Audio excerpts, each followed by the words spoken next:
নমস্কার, কেমন আছেন সবাই? একদম নতুন একটা রেসিপি নিয়ে চলে আসলাম। অনেকেই, আমার তো মনে হয় 99% লোকই জানে না এই রেসিপিটা। একজন আমার কষছে যে এত রকম রান্ধন নতুন এই কাঁকরোল দিয়ে কিছু রাঁধতে দেখায় এনে দিনই। তা মনে মনে এলাম যে কাঁকরোল দিয়ে কিছু রান্ধা যায় কিনা, দাঁড়াও দেখাচ্ছি। দেরি আরও কি মনে এরিস ভাবিছো পারবো না, তা ভাবিয়ে না। তাই এই যে কাঁকরোল কুটিয়ে নিছি, ছুলি অল্প অল্প গাতে ছুলেছি, আর গাটা একটু ফাটিয়ে ফাটিয়ে দিছি। আর এই জালি কাঁকরোল নিয়েছি, কিন্তু মধ্যে বেশি শক্ত হয়ে গেছে সেরাম তা না, জালি জালি কাঁকরোল। এখন তো বাজারে কত কাঁকরোল পাওয়া যায়, তারপর ওই যে যেটা একটু মধ্যে জালি রয়েছে সেইটাই নিছি। দেখলি তো চিনা যায়, সবুজ সবুজ আছে জালি। নিয়ে যে ভাজিয়ে নিচ্ছি 6টা কাঁকরোল নিছি, আর তার সাথে একটা আলু কেটে নিছি। নিয়ে ভালো এই যে হালকা আছে নাড়াই ছাড়াইয়ে ঢাইয়ে ডুইয়ে দিয়ে দিয়ে উল্টো পাল্টা করে ভাজিয়ে নিচ্ছি। শুধু আছে ভাব দিছি যে তেল ফটল করি আমরা, তা কাঁকরোল দিয়ে আছে তেল কাঁকরোল করা যাবেন না, তা করিয়ে দেই করা যায় কি না। একজন আমারে কইলেও যখন দিয়ে দাও কি এরে রানবা আমার দেখাই এনে, তখন সে রানবানি দিয়ে এনে এই যে লাল লাল এড়ে বাজে নিলাম। এইগুলো এত সুন্দর ঘ্রাণ বেরোচ্ছে চারিদিকে কাঁকরোলের, একবারে মন ভরিয়ে যাচ্ছে কাঁকরোলের ঘ্রাণে। যা ম করতেছে কাঁকরোলের ঘ্রাণে, অপূর্ব ঘ্রাণ।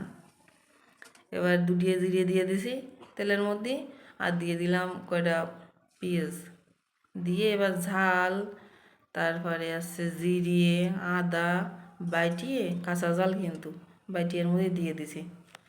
দিয়ে এবার আসছে ভালো এরে কষিয়ে নিচ্ছি। এবার একটু লবণ হলুদ দিয়ে নাড়াই ছাড়াইয়ে কায়দা মতো কষিয়ে নিচ্ছি। কষিয়ে নিয়ে এবার যখন তেল উঠে উঠে যাবে, তখন ওই কাঁকরোল আর আলুগুলো দিয়ে দিলাম। এবার ডাইলিয়ে দিয়ে আবার একটু এইরকম দিয়ে একটু নাড়াচাড়া এড়িয়ে এবার জল দিয়ে দেবো। তা অল্প একটু নাড়াচাড়া এড়িয়ে নিই, তারপরে জল দিয়ে দিবানি। এ নাড়াচাড়া হয়ে গেছে, এই দাও সব সিদ্ধ হয়ে গেছে।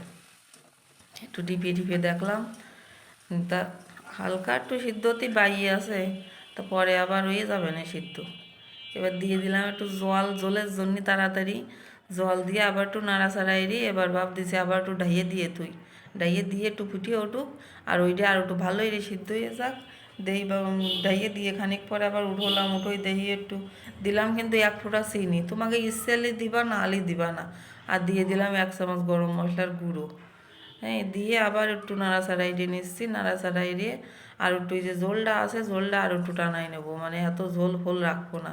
তেল কাঁকরোল যেহেতু একটু তেল তেল মশলা মশলা থাকবে, এই সব গলিয়া এবারে মোমের মতো হয়ে গেছে, মোমের মতো গলিয়ে গেছে, তা কলি হবে না। এই যে রান্না হয়ে গেছে, নামাই নিয়ে চলে আইছি। আর এই বাপটারে এবার দিচ্ছি গুছাই গাছাই, দিই খাক, খাইয়ে দেখো। ও তো আমারে বলতেছে মামুনি এ তো পটল। পরে যখন আমি ওরে বললাম যে পটল নয় কাঁকরোল, তখন তো মাথায় হাত দিয়ে বলছে আমি তো বুঝতে পারিনি এ কাঁকরোল। হ্যাঁ, এই যে খাইয়ে বলতে সেই স্বাদ। আর ভালো লাগলে লাইক কমেন্ট শেয়ার করে দেবেন। ধন্যবাদ সবাইকে।